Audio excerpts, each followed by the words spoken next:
What do city, college, and high school newspapers have in common? If you guess freedom of the press, you're right.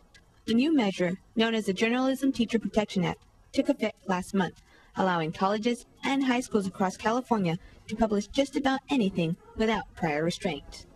The act prohibits an employee from being dismissed, suspended, disciplined, reassigned, transferred, or retaliated against for protecting a pupil's conduct or refusing to abridge or infringe upon the student's free speech rights. But what does this mean exactly?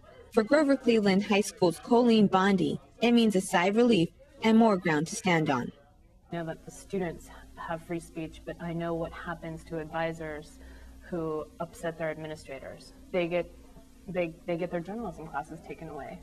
Before the measure was passed, Bondi worried about her job, especially last year when the school's paper, Le Sable, sparked complaints from parents and administrators for its bold approach to V-Day. We were doing different story ideas, and one of the ideas that came up was we should include a diagram of the vagina just so we can teach females and males about the reproductive organ. And we didn't really think about any possible repercussions. I was called into the principal's office every day that week, but I still had my job at the end of it. The principal let me know how awful the whole thing was for him. But even with this law, school officials can still review the paper before it goes to print. Parent Jeff Fisher says he is not opposed if school officials choose to monitor the content of the papers.